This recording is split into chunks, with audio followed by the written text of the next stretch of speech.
everybody. High Society Man here. I'm Doc. I'm Philip. Today we want to talk to you about one thing that every man should know, the basics of drinking whiskey. Now,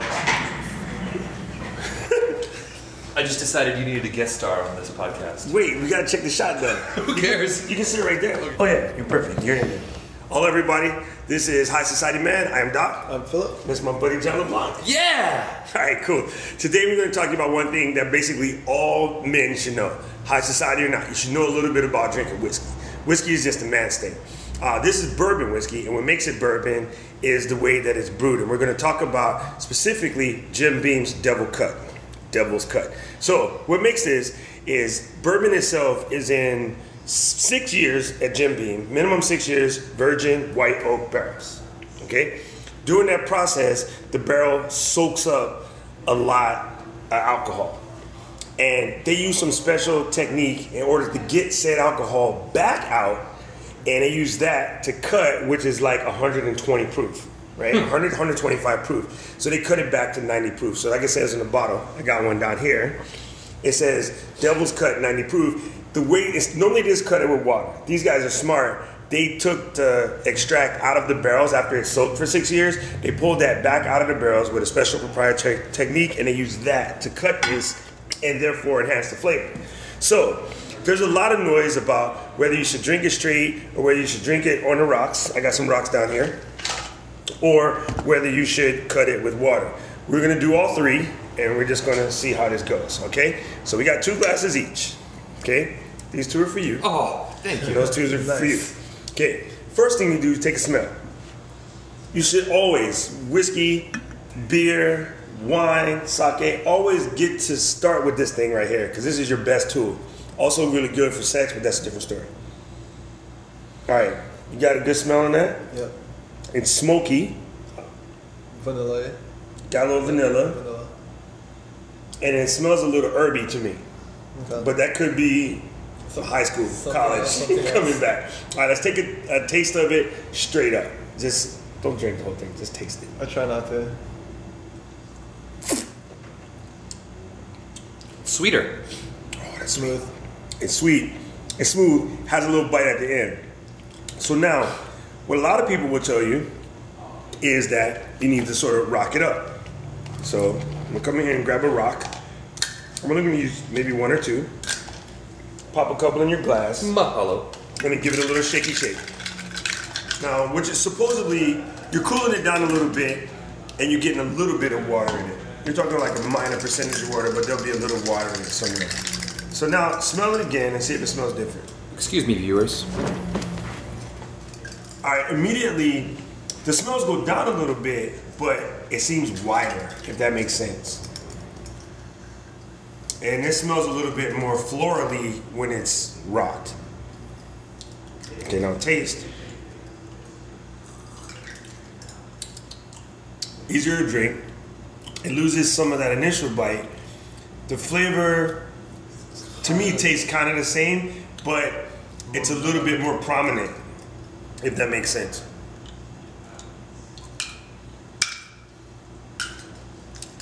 I feel a little blast at the end. Right, because the water part goes away, or the chill part goes away, and then it bites at the end.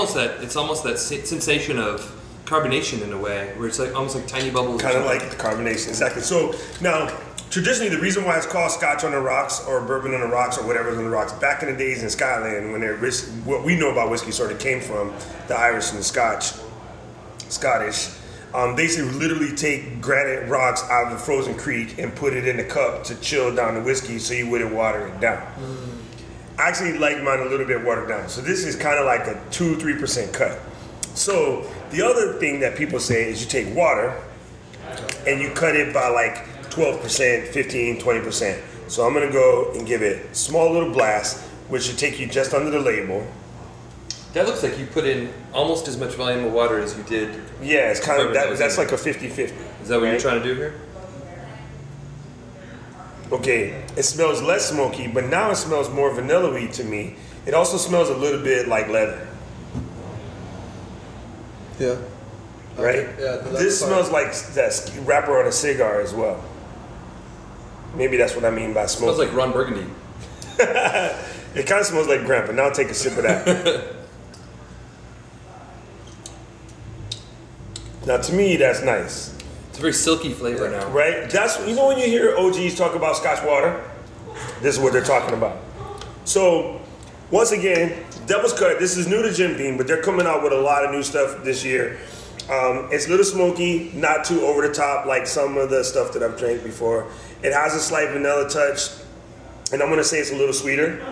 Yeah, definitely. I mean, it smells sweeter. It almost, I mean, they have that, Jack Daniels has that honey stuff that comes out, and that's the extreme of it. But when the first whiff that I took, it reminded me of that. My buddy Brian at Beam Inc. told me that that sweetness comes from the fact that instead of cutting it with water, they cut it with the juice that was left over in the barrels. Some of that sweetness is just innate in the wood.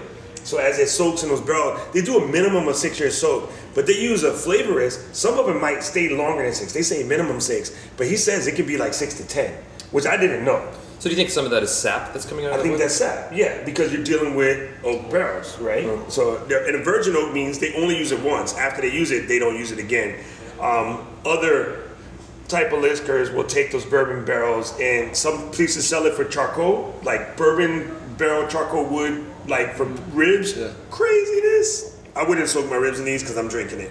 But anyway, I'm gonna say if you get a chance to test out Devil's Cut, please do. And we did a real precursory cover of drinking whiskey for what we know, but I'm going to bring in my expert, Brian. I'm going to have him sit down and give us the real deal class. But with what we gave you, you can kind of show like you know what you're talking about, and it'll help you be a high society man. Cheers. Cheers. Don't forget to look in the eye. Look in the eye. Cheers. 7 years of 7 years of battle. Cheers to you. Cheers, guys. Cheers to you. Thanks for watching High Society Man. Thank you, Jim Beam. Go drink some.